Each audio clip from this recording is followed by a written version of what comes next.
Hi, my name is Nimer, and I work on the Android team. I'm joined today with Sharlene and Caren, and we're going to talk about what's new in Android accessibility. We have been working hard on features and tools for both users and developers to enhance accessibility to Android. We will cover updates to TalkBack and Braille, tools for hearing accessibility, and new accessibility developments for developers. In 2023, we focus on hearing and vision products and improve ways to support developers in supporting accessibility in their services.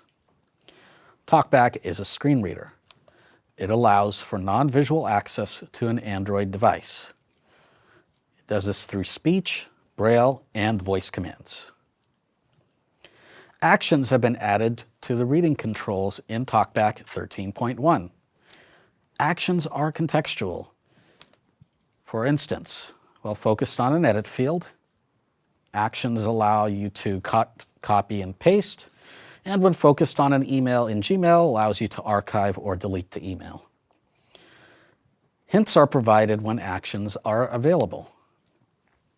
To use actions, swipe right with 3 fingers to find the actions in reading controls. Then swipe down with 1 finger to get a list of the available actions, and double tap to select the desired action.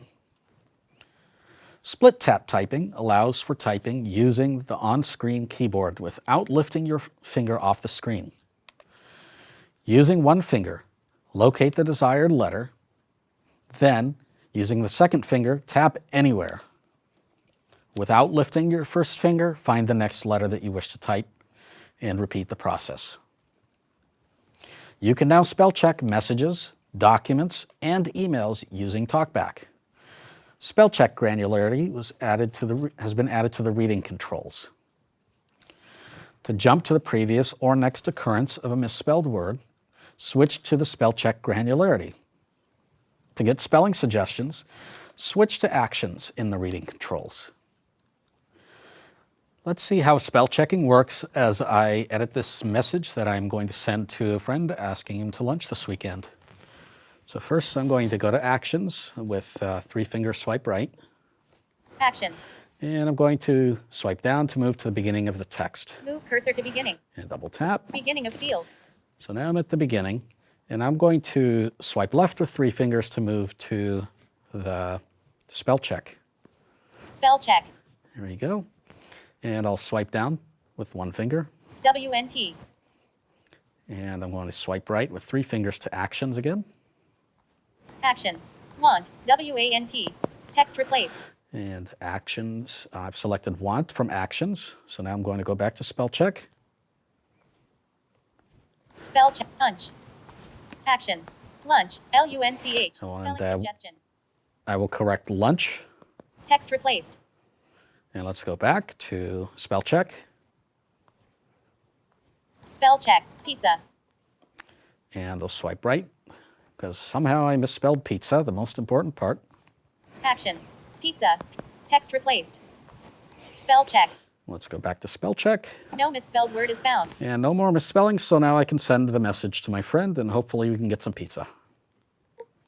Sending message.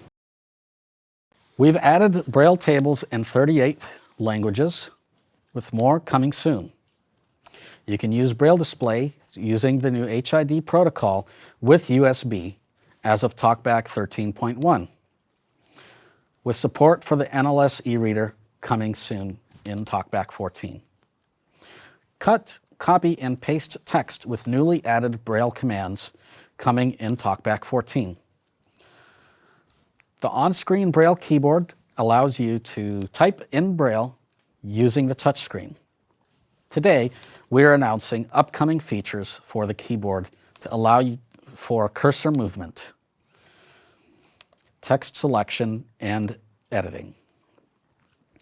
You can now select text and move the cursor by character, word, and line while editing text using newly developed gestures.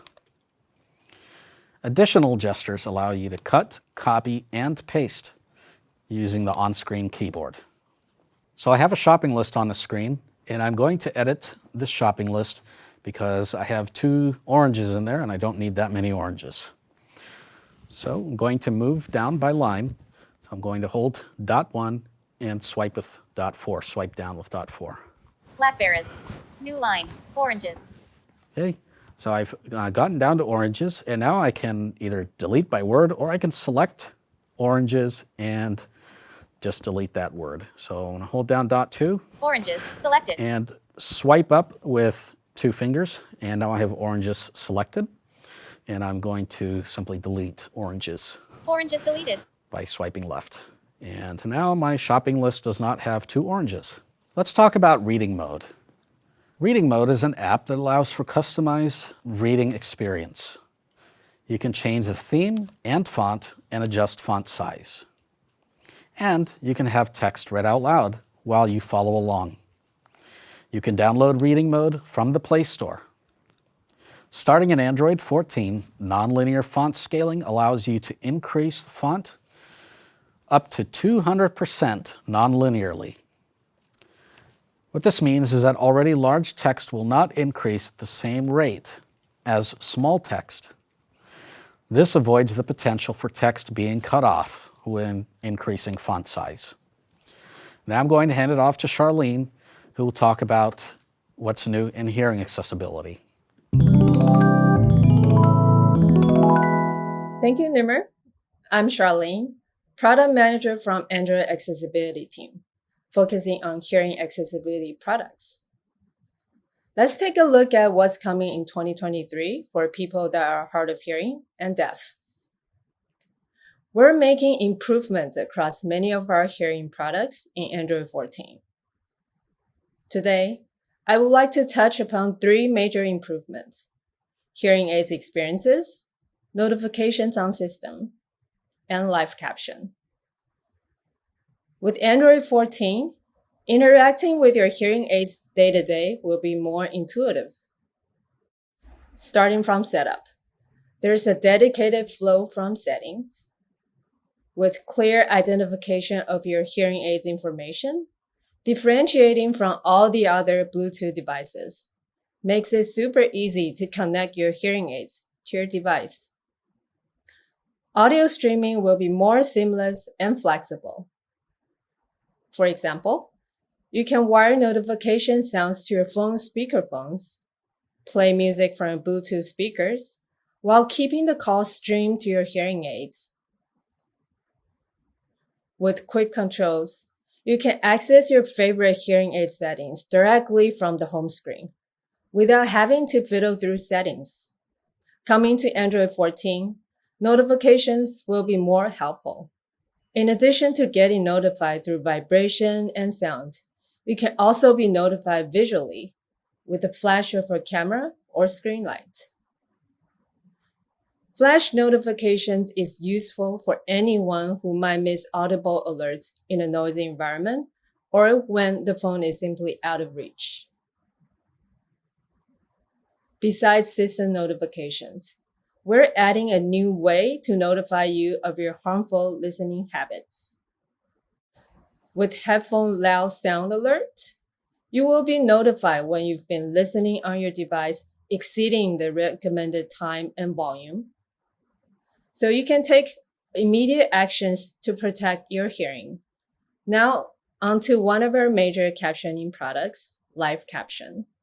Live Caption captions audio play on your device in real time without connecting to the internet.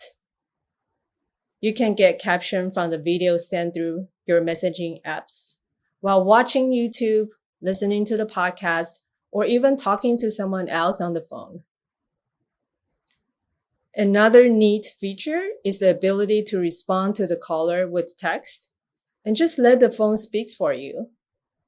This can also be useful when it's not convenient to speak on the phone, say when you're in a quiet room or in a busy subway.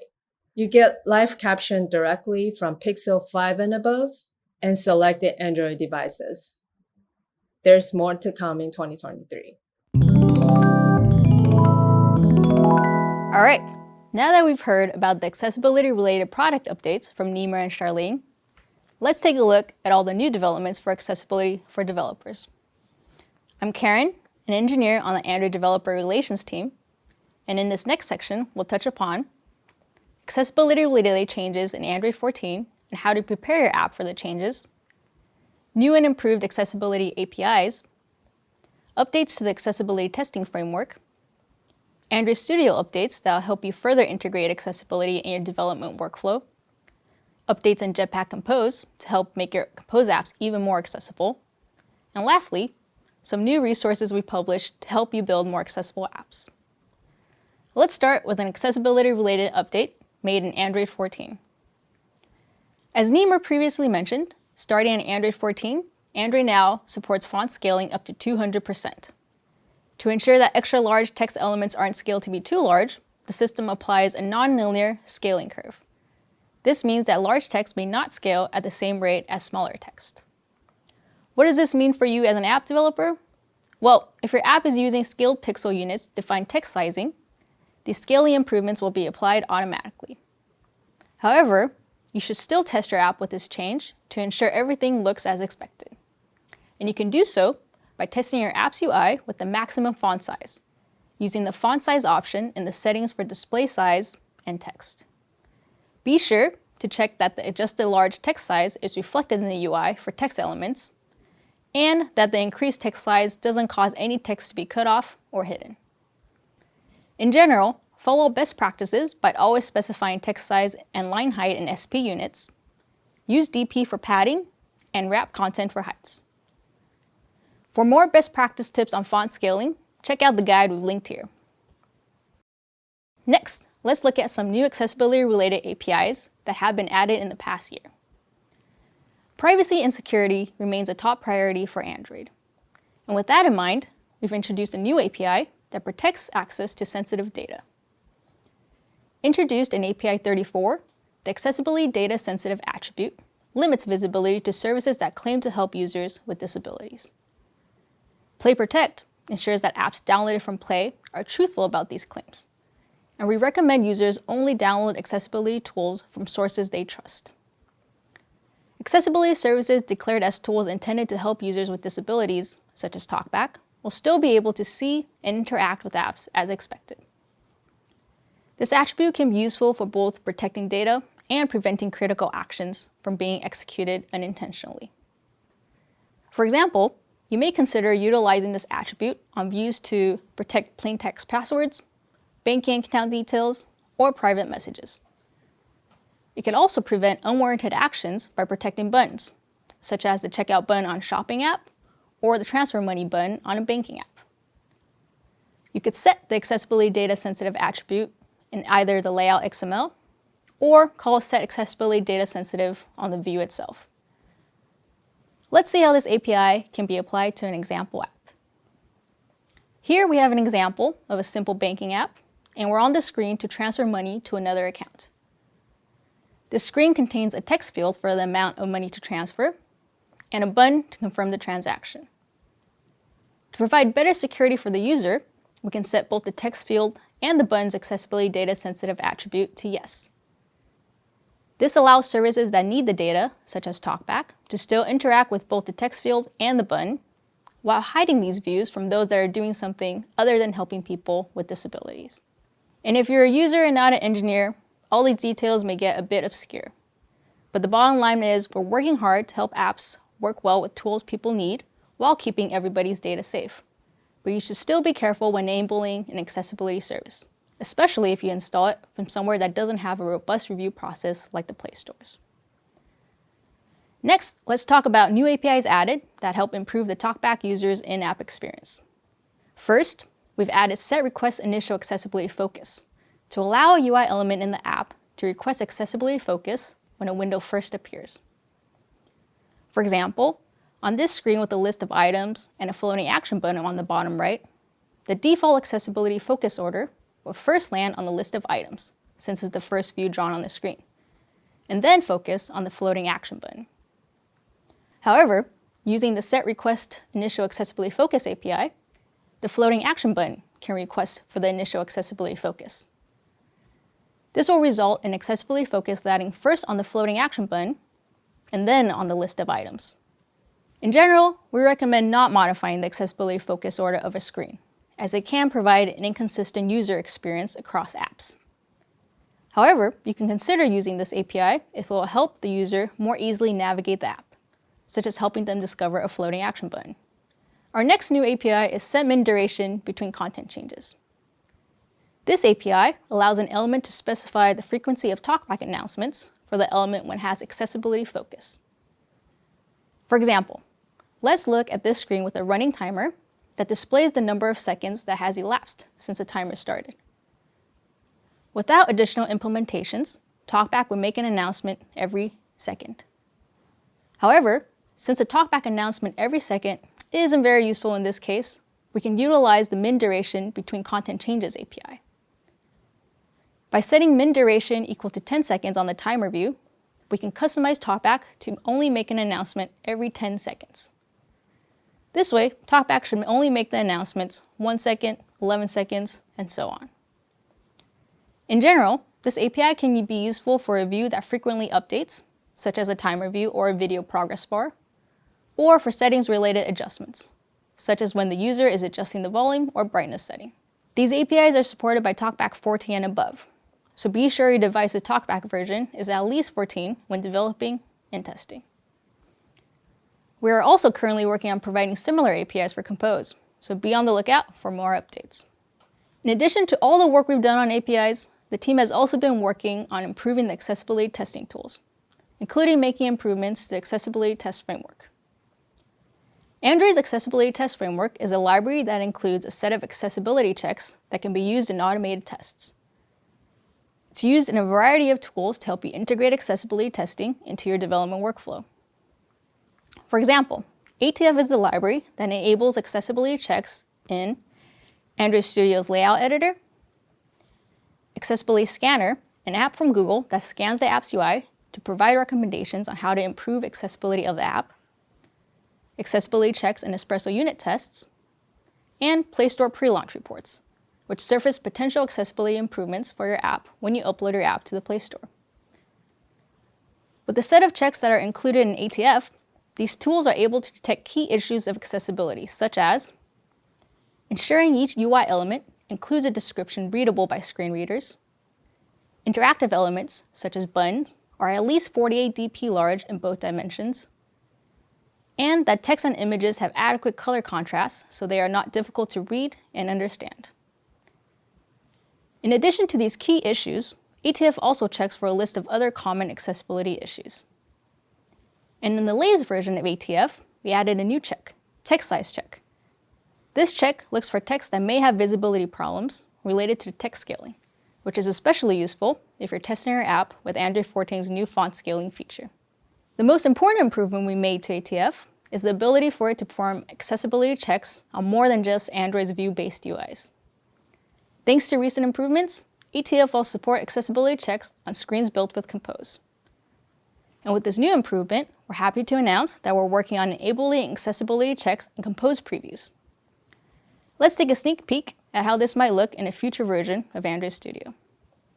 As you may recall, accessibility checks are already applied to views in the layout editor to help you find accessibility issues in your layouts. For example, if ATF detects that your view layout contains an interactable element with a small touch target, Android Studio will surface the error in the Issues panel and suggest an appropriate fix.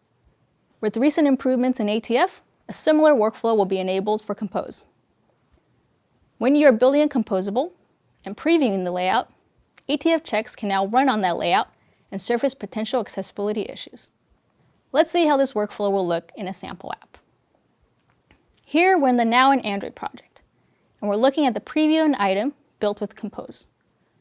For this item, we have an icon, a title, a description, and a plus button.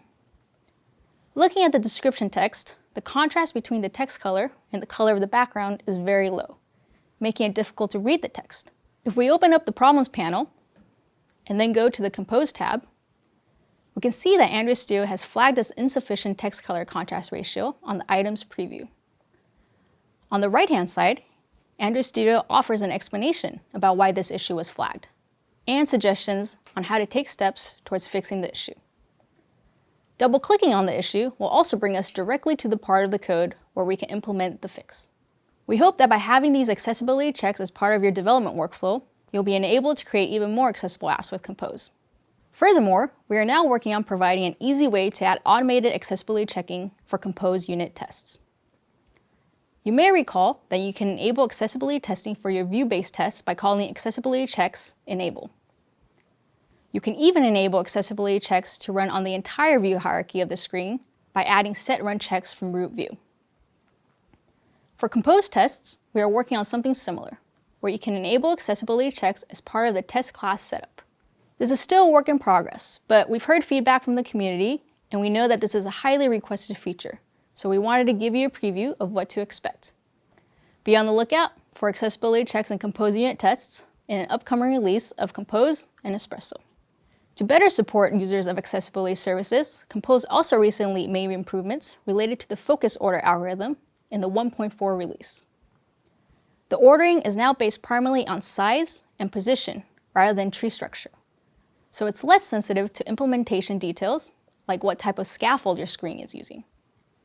The only case where tree structure still matters is with traversal group containers.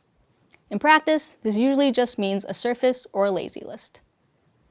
The improved algorithm is particularly helpful for screens that contain a top bar, ensuring that the top bar is ordered before the other elements on the screen. We also have a few more APIs coming in a future Compose release that give developers more control of the focus order, so be on the lookout for that. To cap it all off, we want to leave you with some new resources we've published recently. First, we've published a guide on how to improve the accessibility of your Wear OS apps. Wear OS enables you to develop apps that help users live more present, healthy, and productive lives. And it's important to consider accessibility when building these apps. General accessibility best practices still apply when building Wear apps, but there are a few extra factors to consider, such as different input types, such as the rotating side button, additional UI surfaces, such as tiles and complications, and smaller screen sizes. So be sure to check out the new guide to see how you can make your Wear OS apps even more accessible. Next, we've also published a set of new code samples to better demonstrate best practices for accessibility-related APIs.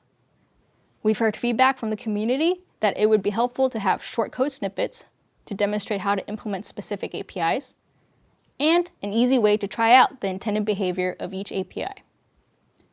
Thus, we've created this catalog of accessibility APIs for you to try out and experiment with. You can check out the code snippets on GitHub through the links shared here, and build the app yourself to try out each API.